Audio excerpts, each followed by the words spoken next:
সারা জীবন আমাদের ভাতার এগের কাছে সুন্দরী থাকে, তার ওই আগলা যুগের স্কুল জীবনে প্রেম করা ভালোবাসা শেখা মারা এক্স গার্লফ্রেন্ড, আর হলো ওই পাশের বাসার ভাবি। আমরা তো বইয়েরা কোনোদিন ভালো হতে পারি না আমাদের স্বামীদের কাছে। বউ তো হয় কাজের বেটির মতন, বউ তো পরিপাটি হয়ে থাকতে পারে না, বইয়ের তো কোনো দাম নাই, বইয়ের তো কোনো মান নাই। বিয়া করা আনিসেই সংসার দায়িত্ব পালন করবে এই পর্যন্ত শেষ। এগুলা মন মানসিকতা যেগুলা ভাতারের আছে, আগের কপালে বুড়া বয়সে কষ্ট ছাড়া আর অন্য কিছু জুটবে না। আর যেগুলা স্বামীরা জৈবন বয়সে বউক আদর সোয়াগ করে, ভালোবাসে, ভালো রাখে, কোনো জিনিসের অভাব হয় না, বউক কোনো কিছুর অভাব দেয় না, বউয়ের সকাল লাগ মিটাই, তার সাধ্য অনুযায়ী তার বউক ভালো রাখার চেষ্টা করে। তার বউকে অপমান করলে সেই স্বামীটা যা তার হয়ে প্রতিবাদ করে সেই মানুষের সাথে। সেই সব স্বামীর বউয়েরাই দেখবেন সেই স্বামী বুড়া বয়সে যতই অসহায় হয়ে যাক, যতই অসুস্থ হয়ে যাক না কেন, সেই বউ কোনোদিনও সেই স্বামী ছাড়া যাবে না। আর এগুলা কথা আমি কৃষক বলছি, এটাই তোমরা ভাবছেন তো?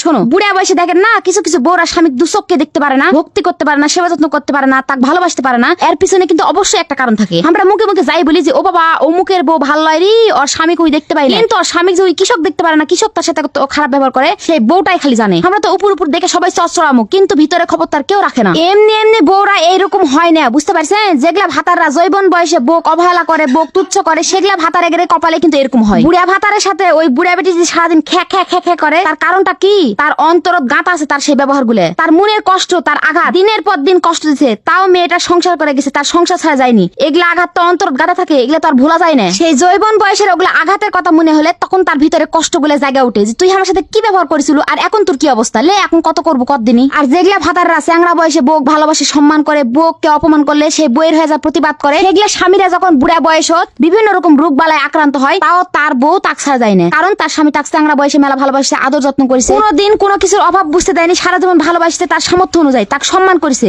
মা বলে হাজার কুবুদ্ধি দিল, সেগুলা কথা শুনে বইয়ের মনের জীবনে আঘাত দেয়নি, সে তো তাহলে তার স্বামী ভালোবাসবেই, এটা তো স্বাভাবিক। স্বামী জন্য পাগলামো করবে, এটা তো স্বাভাবিক। শুনেন, ব্যবহারই হলো জীবনের সবচেয়ে বড় ব্যাপার। ব্যবহার দিয়ে মানুষের মন জয় করা যায়, মনের জায়গা তৈরি করা যায়, আবার এই ব্যবহার দিয়ে মানুষের মনে ঘৃণা জন্মানো যায়। এখন কে কোনটা জায়গা করে নেবেন ভাই, সেটা তোমাদের ব্যক্তিগত ব্যাপার। দুনিয়ার সব ভাতারাই কিন্তু এক লয়। কিছু কিছু স্বামী আছে যারা বউক মেলা ভালোবাসে, বউক মেলা সম্মান করে, তারা জানে, তারা বুঝে যে শেষ বয়সে ওই সাথী বউ ছাড়া কেউ হবে না, ওই মা বোন ভাই কেউ হবে না, বউ ছাড়া শেষ বয়সে কেউ আমাকে দেখবে না, কেউ যত্ন নেবে না। এই জন্য বুদ্ধিমান পুরুষরা জীবনে জৈবন বয়সে বউক অবহেলা করবে না, বউক অপমান করবে না, বউক তুচ্ছ তাচ্ছিল্য করবে না, বউক ভালোবাসবে, বউক সম্মান করবে, বউক আদর যত্নে আগলে রাখবে, যাতে শেষ বয়সে বই একমাত্র তার সঙ্গী হিসেবে তার পাশে থাকে। তাই জন্য ভাই, জৈবন বয়সে বইয়ের সাথে কিরকম ব্যবহার করবেন, ভালো ব্যবহার করবেন না খারাপ ব্যবহার করবেন, এখন তোমরা আমার ভিডিওটা দেখে চিন্তা ভাবনা করো। আমি যেগুলো কথা বলি ভাই, এগুলা না সত্যি, শুনতে না খারাপ লাগলেও কিন্তু এটাই সত্যি। কারণ সত্যি কথা তিতা বেশি, এটা ছোট বড় সবাই জানে। আমার কথা তোমরা এত তিতা না মনে করে না, মন দিয়ে ভাবে চিন্তা দেখে এখনো সময় আছে, নিজের ব্যবহার গুলা বইয়ের সাথে ঠিক করো।